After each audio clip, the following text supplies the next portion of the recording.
안녕하세요. 꼬꼬미 파파 강 목사입니다. 오늘은 11월 26일 맥체인 성경 읽기 해설을 하겠습니다.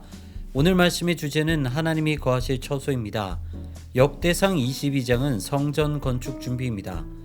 다윗은 성전 건축을 위해 두 가지 준비를 합니다. 하나는 실질적인 인력과 재료입니다. 이것은 아들 솔로몬이 건축을 할 수 있게 준비한 것입니다. 그리고 또 하나는 솔로몬에게 조언을 하는 것입니다. 자신은 왜 성전 건축을 못하게 되었는지, 그리고 솔로몬이 왜 성전 건축을 해야 하는지에 대해서 말합니다. 그리고 모든 신하들에게 솔로몬을 도우라고 명령합니다. 다윗이 준비한 과정을 보면 얼마나 성전을 짓고 싶어 했는지 알 수 있습니다. 우리도 마찬가지입니다. 하나님이 거하실 처소를 우리 마음에 두기 위해 다윗처럼 열정을 다해야 합니다. 미가 1장은 이스라엘의 죄입니다. 본문은 사마리아와 예루살렘의 죄를 말합니다. 하나님께서 이스라엘의 죄와 유다의 죄를 드러내실 것인데 그 죄는 우상 숭배입니다. 이 죄로 인해 사마리아를 들의 무더기 같게 하실 것입니다. 그리고 유다도 심판을 면하지 못할 것입니다. 하나님께서 찾아오신다는 것은 누군가에게는 구원의 소식이 될 수 있습니다. 하지만 누군가에게는 심판의 소식이 될 수도 있습니다. 베드로전서 3장은 이웃사랑입니다. 예수 그리스도를 믿는 믿음은 구체적인 삶의 열매를 맺습니다. 하나는 하나님을 향한 태도이고 또 하나는 이웃을 향한 태도입니다. 이 두 가지를 통해 우리는 하나님께서 거하실 처소로 지어져 갑니다. 본문은 이웃을 향한 태도를 가르칩니다. 먼저 남편은 아내를 귀히 여기고 아내는 남편에게 순종해야 합니다. 형제를 사랑하고 불쌍히 여기며 겸손해야 합니다.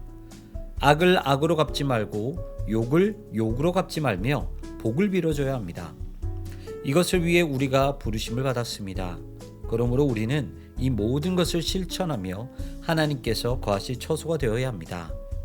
누가복음 10장은 제자도입니다. 우리 가운데 찾아오신 예수님은 이 땅에서 어떻게 하나님 나라를 살아야 하는지 가르쳐 주십니다. 그것은 바로 예수님처럼 살아야 하는 것입니다. 예수님처럼 하나님 나라의 복음을 전하고 하나님 나라의 교훈을 따라 살며 하나님 나라의 풍요를 보여줄 줄 알아야 합니다. 특히 선한 사마리아인 비유에서 말하듯이 강도 만난 자의 이웃이 되어줄 수 있어야 합니다. 이처럼 하나님과 이웃을 향한 태도는 우리의 믿음에 대한 잣대이자 제자도의 핵심입니다.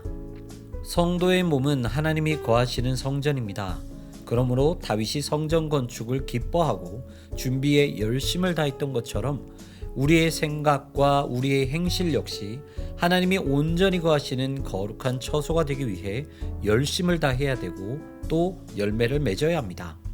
하나님을 향한 태도와 이웃에 대한 태도는 단순히 신앙생활한다고 해서 나오는 것이 아닙니다. 우리가 우리의 몸을 하나님의 성전이 되도록 노력했을 때 그것이 열매로 드러나는 것입니다. 여러분은 하나님이 거하시는 거룩한 성전입니다. 오늘도 그 성전을 정결케 하시고 하나님 사랑, 이웃 사랑의 열매를 맺으시는 여러분 되시기를 소망합니다. 지금까지 꼬꼬미 파파 강 목사였습니다. 내일 다시 만나요.